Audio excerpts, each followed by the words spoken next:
After Trump took office, Republicans turned on Latinos, but in last night's election, Latinos turned on Trump so hard, the future of the Republican Party might be in danger. About 15 years ago, Republican strategists realized that the number of eligible Latino voters had gotten pretty large and was only going to go up over time. In response, they made a really strong push to recruit Latino voters into the party, playing up issues that might resonate with the Catholic faith and fear-mongering about countries that many of their families may have fled from. Over time, the data showed that this was working, and a significant number of Latinos were turning to the Republican Party. And this remained true even during Trump's re-election campaign, where he promised mass deportations, but with the caveat that they would only affect the worst of the worst. Well, after months of ICE separating innocent families and racially profiling people on the streets, clearly the Latino community has had enough. In Manassas Park, Virginia, where 46% of the population is Latino, Abigail Spanberger outperformed Kamala Harris by 22 points. That wasn't a one-off. This trend was repeated across multiple different states last night. If these stats continue in this direction, this could be the biggest migration away from the Republican Party in modern history. Screw the Republican Party. I've been a Republican since I was 18 years old. I'm 62 now, and I'm embarrassed to say I've stuck it out this long. The last 10 years have been enough of this crap. Support me. Hit all those buttons on the right-hand side of your screen. Follow me. Leave me a comment. Repost this. Every Republican that I know right now, I'm trying to get flipped over to the Democratic Party. Join me in this effort, please. It's the only way we're going to get these idiots out of office. This is the last thing I'm going to say about the Senate Democrats' utter cowardice on this.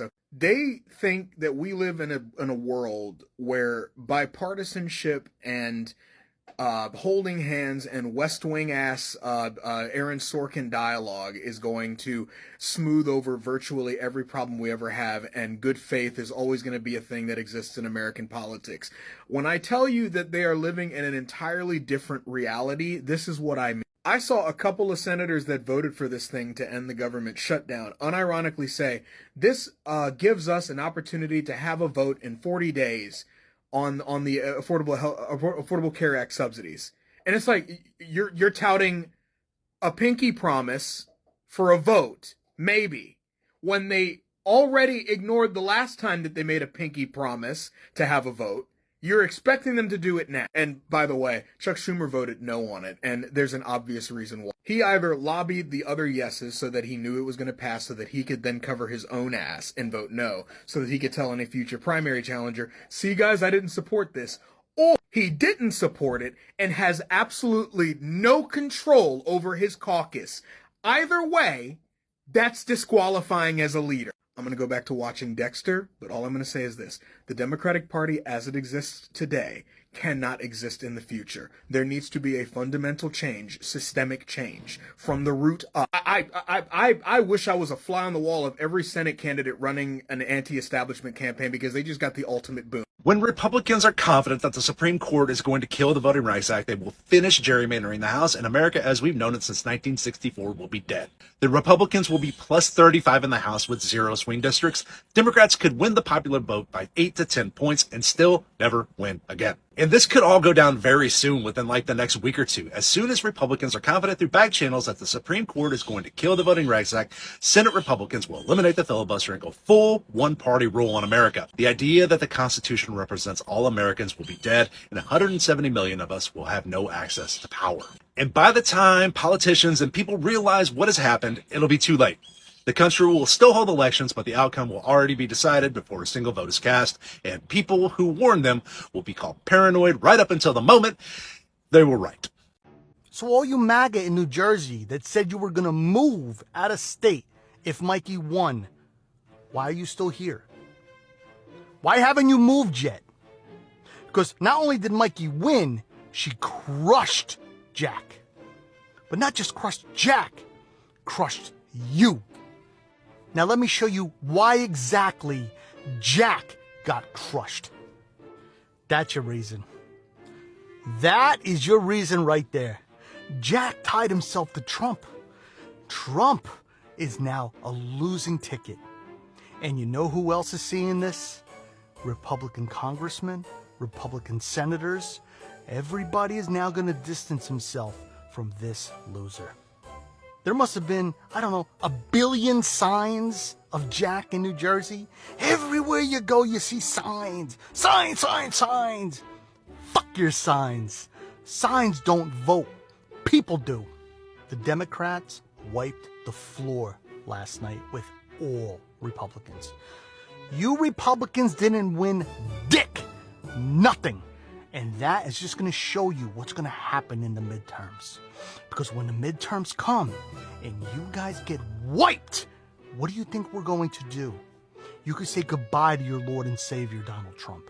He's done. He not only is going to be impeached, then the trials start, MAGA. The trials. The MAGA party is dead.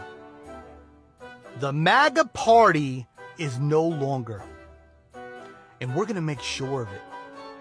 You have put such energy and enthusiasm behind us. The blue wave is going to be something like you've never seen before. And it's coming to a town near you. Tell me what you guys think in the comments. And if you guys haven't thrown me a follow yet, please do. Have a day!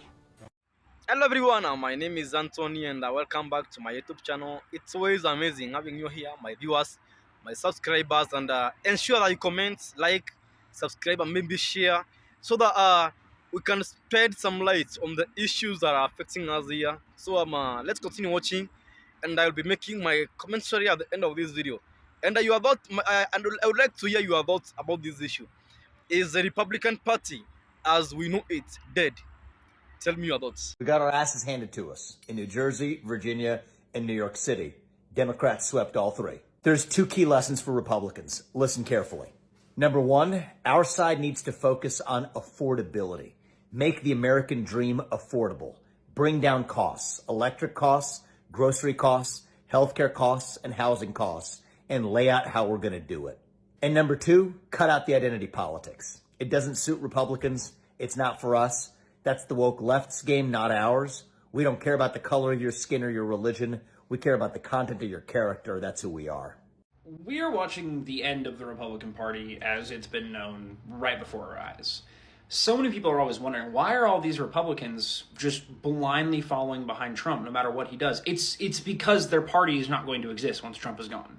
That's why all of these Republicans are tacitly supporting his plan to run in 2028, his desire to hold on to power, because they know that as soon as he is out of power, and as soon as his grift is done and people start to genuinely realize how much he has screwed them over, people are going to come for blood, and they're going to come for those same Republicans. And they know this. If you go watch the most recent interview where reporters are asking Donald Trump about his plan to run in 2028, where Marco Rubio's in the background, you can see how resigned he is as Donald Trump talks about just throwing the amendment out the window and running again. And you can see it on his face that he is realizing the fate he has resigned himself to. And yet Marco Rubio will continue to support Trump because he knows that him supporting Donald Trump means that as soon as Trump is gone, his career falls apart.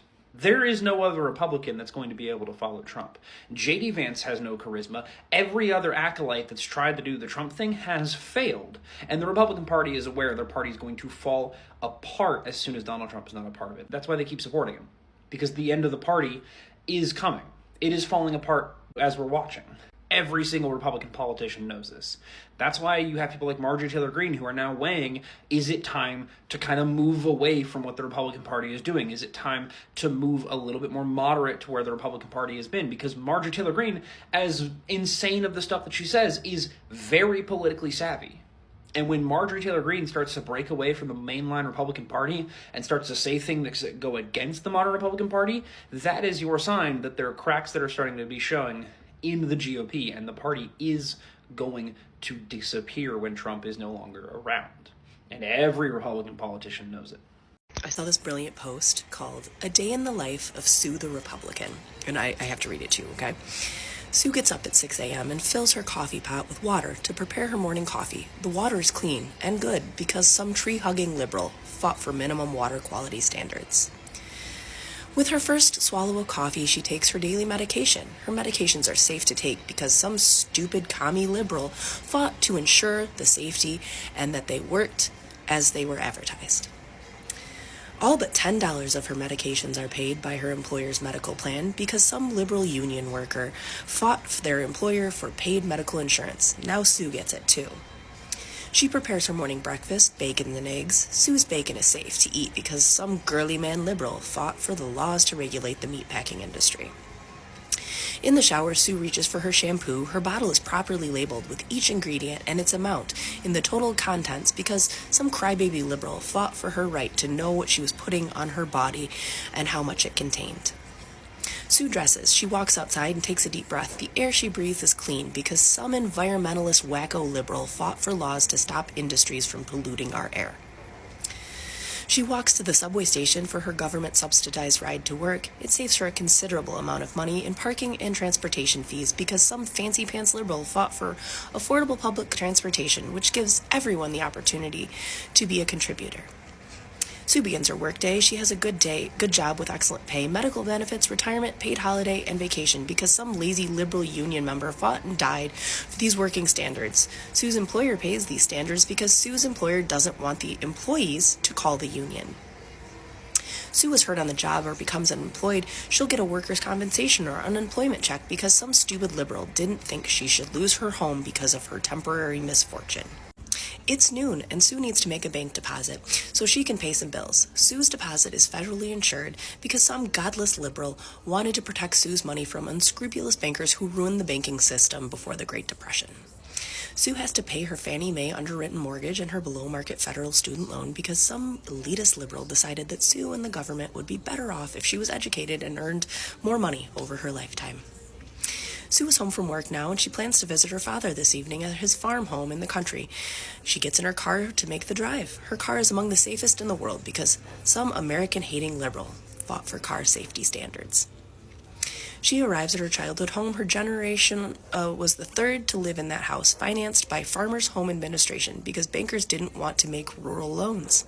The house didn't have electricity until some big government liberal stuck their nose in where it didn't belong and demanded rural electrification. She is happy to see her father, who is now retired. He lives on a Social Security and a union pension because some wine-drinking, cheese-eating liberal made sure he could take care of himself so Sue wouldn't have to. Sue gets back in her car for the ride home and turns on the talk radio show. The radio host keeps saying that liberals are bad and conservatives are good. He doesn't mention that Republicans have fought against every single protection and benefit that Sue enjoys throughout her day. And Sue agrees. We don't need those big government liberals running our lives. After all, I'm self-made, and I believe everyone should take care of themselves, just like I did. And if that doesn't sum it up. I think President Trump doesn't want the shutdown to end. I think his creepy minion at the Office of Management and Budget, Russell Vought, doesn't want the shutdown to end. They like the shutdown. They look forward to the shutdown. They gave Gatsby parties at Mar-a-Lago during the shutdown. Everything about this shutdown thrills their dark hearts. Finally, somebody on Capitol Hill says the quiet part out loud, the part that we all knew this whole time. That Donald Trump and Russell Vought, Stephen Miller, all of them, they all want this to continue. Because the only people that are benefiting from this government shutdown is the current administration. Literally the only people. There it is. I refuse to consider it theory territory anymore because they understand the situation just as much as we do. And on top of that, they're going to stall giving out those payments through the emergency fund to SNAP recipients for as long as possible because most likely that fund is empty. And Kristi Noem knows exactly where that money went. Guarantee it. Mike Johnson, this administration, they are the only ones that can stop this government shutdown. And they never will because there's no incentive for them to. The hospital system in America is about to collapse, just so you guys understand. I talk about my dad on here sometimes. He's an ER doctor. He does traveling work, so contract work with different hospitals across the country in many, many different states. He's licensed. And in the last 4 months, 3 of the hospitals that he does contract work at have closed or downsized their staffing completely to the point where they basically can't see any patients. Yeah, it's bad out there. It's really bad. These hospitals got their funding cut in the big beautiful bill, and people don't really understand what that means. But what it means in real life for you is that your local hospital is suffering financially, and it's either going to close or it's going to downsize its staffing, which means you will very shortly here hardly ever be able to see a doctor. You will have to see a nurse practitioner or a PA. But for things that are more specialized, it will be very hard to see a doctor just simply because healthcare has become a business. And it's not about healthcare, it's about sick care, right? So it's happening. It's happening on the ground right now. I can tell you from my own family's experience, it's going to get really, really bad very quickly. Thank you to everyone who has watched this video to the end. It's always amazing having you on here, my viewers, my subscribers. And as usual, ensure that you comment so that we can engage in dialogue about the issues that are affecting us. Point number one, the Republican Party banked on people's fears to gain votes in 2024. The issue of ethnic racism. But in the last election, which happened last week, they didn't have those issues to bank on because they are in power. And that's the reason that they lost massively. But again, there is a problem. The Latino voters, the Asian community, the men in Black American community who believed in Trump, they have lost hope in him. Because Trump has no solutions for the real problem that is affecting Americans. So, what are the real problems that are affecting Americans? Number one, affordability. Americans can't afford to live. Basic necessities. Like, how can you be priced out of food? How can you be priced out of healthcare? How can you be priced out of housing? Those are the real issues that are affecting Americans. And our administration has no solution for those issues. Our administration is banking on us versus them politics. And guess what? That isn't working anymore. It worked last time, it won't work again. They infiltrated the Catholic Church in Latino Americans. They infiltrated those. And now, the Latino Americans are seeing the light with the deportation targeting them. But just like the MAGA movement, which is radicalized, what the current Republican administration has been able to do is radicalized a section of Democrats, mostly the young Americans, the young men and the young women. The young men have been radicalized because they can't afford to start a family, they can't afford to buy a car, they can't afford to buy a house, and they can clearly see this is because of the Republican administration. That's why they are having hard financial times. And this radicalized section of Democrats is seeking power. They are seeking to become senators. They want to become House representatives. They want to run for those state offices. And it will become messy in the next 10, if not 20 years. The Republican Party will be dead. It will collapse. Because the independents, who mostly the Republicans banked on them to vote for them, they are becoming Democrats at alarming rates.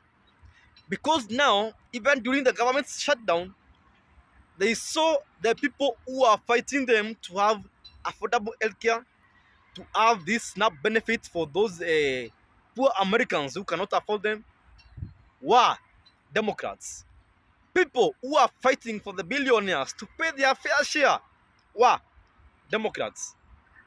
And now, the Democratic Party is slowly becoming the party of the people. The Republican Party is becoming the party of the billionaires. It is a time to choose a side. Billionaires versus the people. So tell me your thoughts in the comment section. What I usually say is stay alert, stay focused. Don't fall for the government psyop. Talk blue, watch blue, vote blue. And until the next video, thank you for your attention to this matter.